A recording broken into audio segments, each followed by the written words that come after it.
बिस्मिल्लाहिर्रहमानिर्रहीम। Students, hello everyone. जैसे कि आप सबको मालूम है कि हम जो हमारी चैनल है बायोलॉजिकल स्टार चैनल के नाम से हमने एक वीडियो पहले भी रिलीज किया है इंट्रोडक्शन ऑफ साइंस के ऊपर। जैसे कि मैंने आपसे कहा था प्रीवियस लेक्चर में कि हम एक जो सेल चैप्टर पर अपने तमाम जितनी वीडियोस है, जितनी लेक्चर्स है, वो तमाम के तमाम वो हम अपलोड करेंगे। तो आज हम फर्स्ट ईयर की जो पहली वीडियो है वो हम अब वो आपके लिए वो रिकॉर्ड कर रहे हैं ताकि आप उससे फैसिलिटेट हो। तो हमारा जो फर्स्ट चैप्टर है that was called as a cell the unit of life. ये इस पर हम बात करेंगे। Cell the unit of life. Cell जो हमारी जिंदगी की इकाई है, इस पर हम बात करेंगे। स्टूडेंट्स, सेल जो हमारे पास है, cell is the structural and functional unit of all living organisms.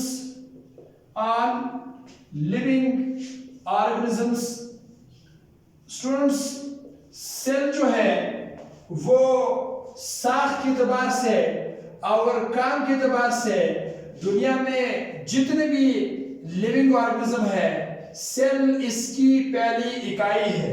हमारी जब वजूद जब हमारे पास बनती है तो उसका आगाज भी सिर्फ और सिर्फ एक सेल से होती है।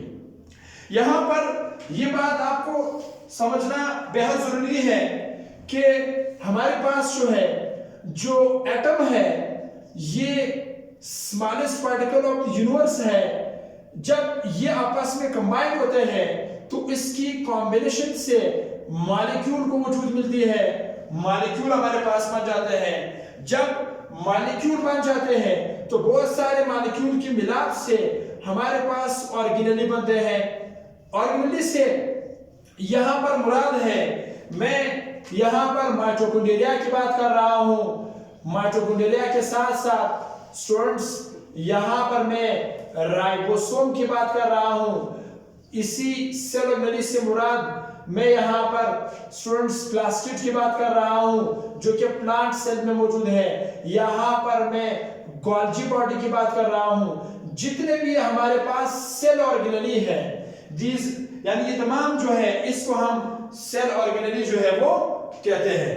अब ये जो सेल ऑर्गेनेली है, ये जब सारे आपस में कंबाइन हो जाते हैं तो इस सेल ऑर्गेनेलिस की कॉम्बिनेशन से जो सेल है, सेल को वो वजूद मिल जाती है, यानी सेल बन जाते हैं।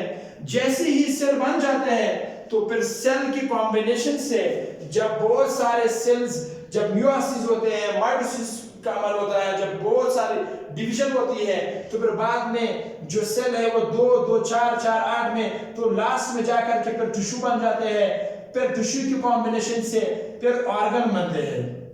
ऑर्गन से मुराद आज़ा हो गया, जैसे हमारे नोज हो गया, हमारी आईज हो गया, हमारे ब्रेन हो गया।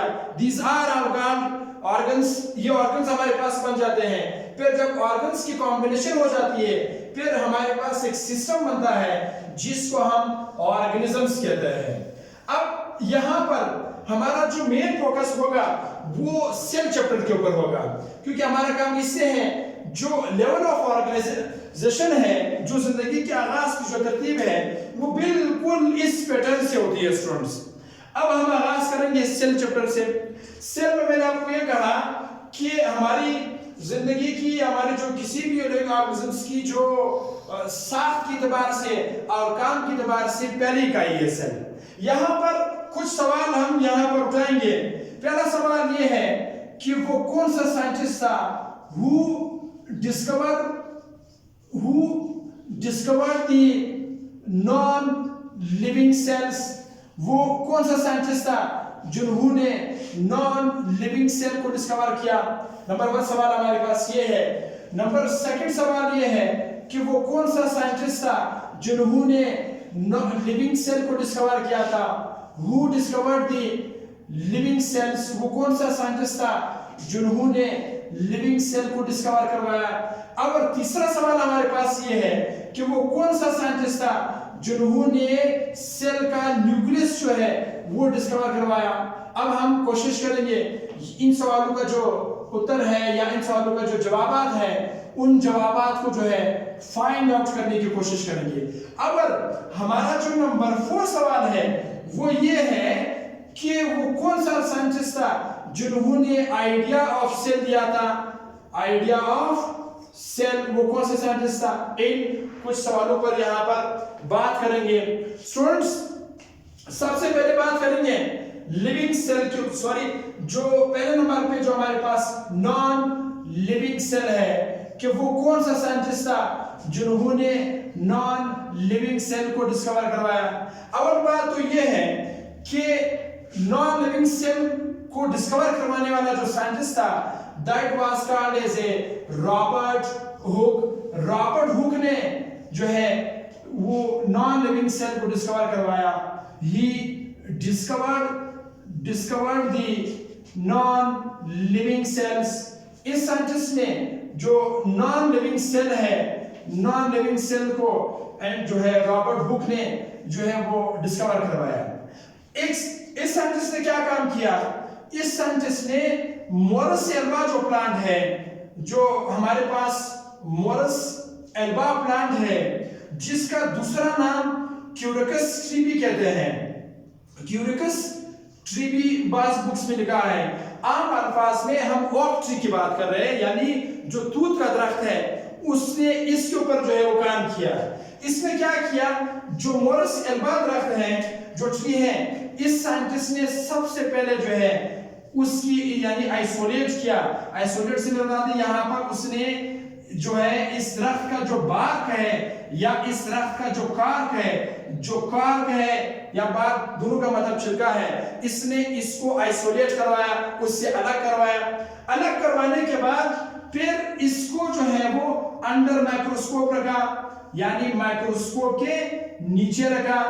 माइक्रोस्कोप में हम शॉर्टकट में हम ये कहते हैं कि microscopes is the instruments which is used to show those objects which we cannot see with the naked eyes।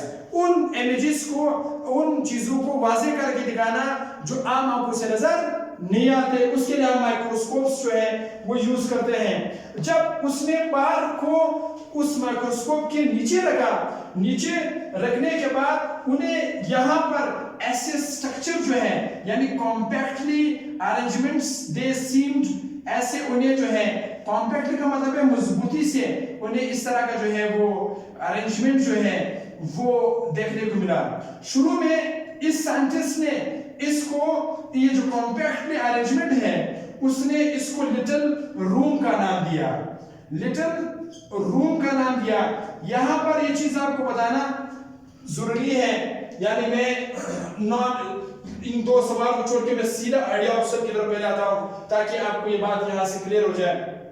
Idea of cell जो है एक साइंटिस्ट था जिसका नाम था ड्यूटरोचीट्स। ड्यूटरोचीट्स साइंटिस्ट ने सबसे पहले he gives the idea of sales.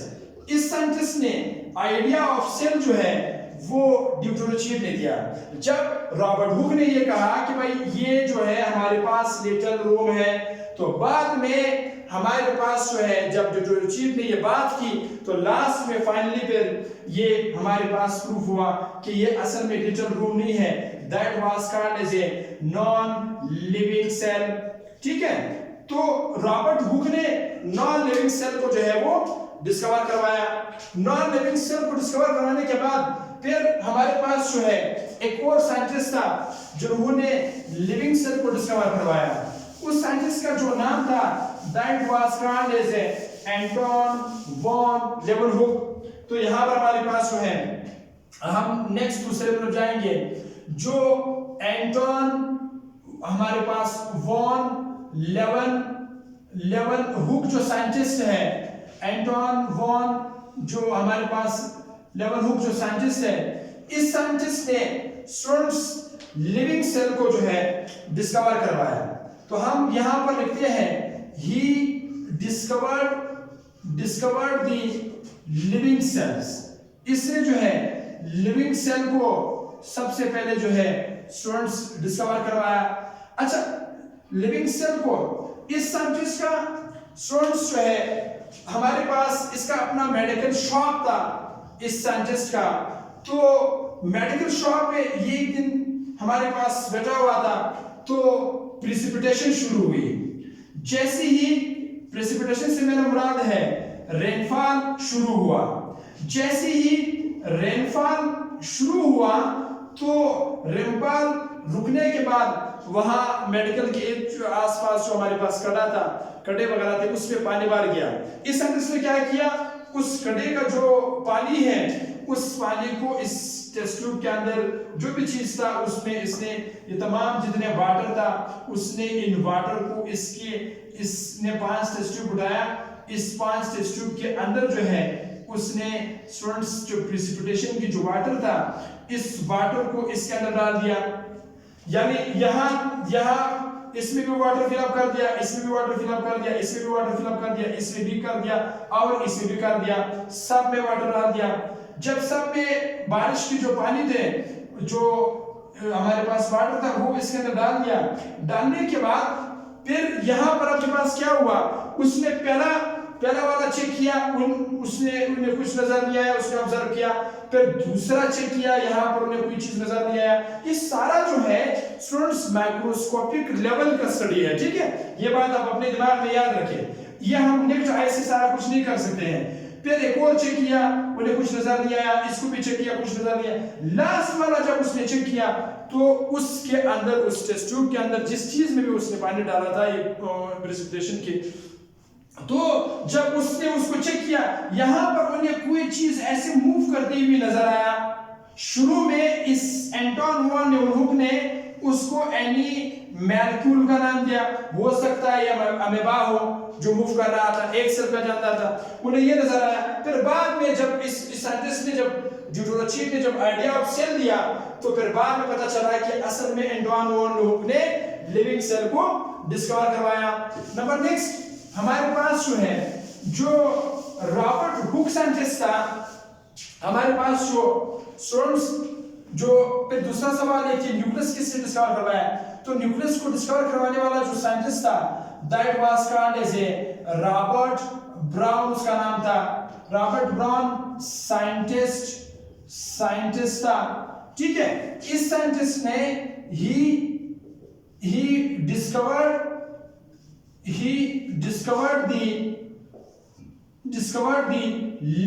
आपके पास जो है he discovered the nucleus। इस साइंटिस्ट ने न्यूक्लियस को फर्स्ट टाइम जो है वो डिस्कवर करवाया, ठीक है। अब यहां पर खैर ये सारी बातें तो चैप्टर के आगाज में कुछ चीजें हैं जो आपको बताना जरूरी होते हैं। यहां पर स्टूडेंट्स अब हम जाएंगे सेल थ्योरी की तरफ। जो हमारे पास सेल थ्योरी है, सेल के ऊपर जो नजरिया है वो किन साइंटिस्ट ने दिया था। अवल बात तो ये है कि सेल्स के ऊपर दो तरह का जो है हमारे पास जो है वो थ्योरी एक ही है, मगर एक जो थ्योरी है उस थ्योरी को हम ओरिजिनल थ्योरी कहते हैं, ठीक है। That was called as a original हमारे पास जो है ओरिजिनल सेल थ्योरी। दूसरा जो हमारे पास है that was called as a modern cell theory. ये दूसरा हमारे पास है मॉडर्न सेल थ्योरी। अच्छा, जो ओरिजिनल सेल थ्योरी है इसमें स्टूडेंट्स दो साइंटिस्ट ने काम किया है। इनमें से एक साइंटिस्ट जो था that was called as a Schleiden scientist था, ठीक है। और दूसरा जो हमारे पास साइंटिस्ट इसमें था वो हमारे पास जो है डियर स्टूडेंट्स शिवान साइंटिस्ट था, ठीक है। ये दो साइंटिस्ट थे जिन्होंने हमारे पास जो है काम किया है ओरिजिनल सेल थ्योरी में। अच्छा, according to these two scientist, इन दो साइंटिस्ट ने हमें ये बताया कि सेल जो है वो बेसिकली, जो पहला पॉइंट इसका था इन दो साइंटिस्ट का, उन लोगों ने ये कहा कि cell is the smallest, cell is the, पहले हम पहला पॉइंट लिखते हैं, cell is the structural and functional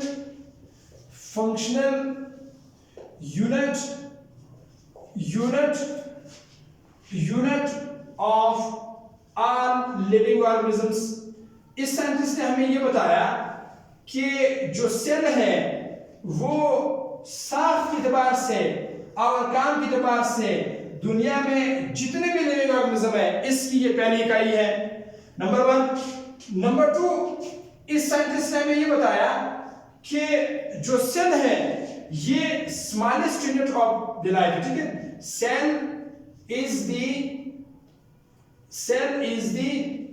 is the smallest unit of life, जो सबसे छोटी लाइफ है, यानी जो स्मॉलेस्ट यूनिट ऑफ लाइफ जो है वो हमारे पास जो है वो सेल है। नंबर 3 चीज जो इसने बताया कि सेल जो है वो हमारे पास जो है वो हेरिडिटी मटेरियल है, ठीक है।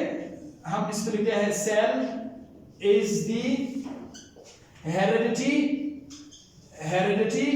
मटेरियल, यानी सेल जो है ये एक विरासती हमारे पास मटेरियल है। मैंने अब शुरू में आपसे ये कहा कि जो हमारे वजूद है वो एक सेल से आई है, ठीक है। उस सेल के अंदर डीएनए मौजूद है, उस सेल के अंदर आरएनए मौजूद है, यानी आपको जो नक्शा मिला हुआ है वो आपकी पेरेंट्स से आपको मिला है with the through of intercourse. अब जो मॉडर्न सेल थ्योरी है, मॉडर्न सेल थ्योरी में और ओरिजिनल सेल थ्योरी में एक चीज का फर्क है, वो फर्क ये है कि इसमें भी हमारे पास शेल्डन साइंटिस्ट है, शेल्डन साइंटिस्ट ने काम किया है, ठीक है। शेल्डन साइंटिस्ट है, शेल्डन के साथ साथ शिवान हो गया, शिवान साइंटिस्ट है, मगर यहाँ पर एक तीसरा एक और साइंटिस्ट भी है जिसका नाम रिडोल्फ, ठीक है, जिसका नाम रिडोल्फ विरचाव उसका नाम है। रिडोल्फ विरचाव ने जो सेल थ्योरी है उसमें उसने एक पॉइंट जो है वो ऐड किया है। वो पॉइंट उसने ये ऐड किया है, मैं यहां पे लिखा हूं। उसने ये कहा कि cell is originates from pre existing cell, के सेल जो है वो ओरिजिनेट हुआ है प्री एग्जिस्टिंग सेल से। इंशाल्लाह नेक्स्ट जो हमारे पास वीडियो होगी उस वीडियो में स्टूडेंट्स हम आगाज करेंगे,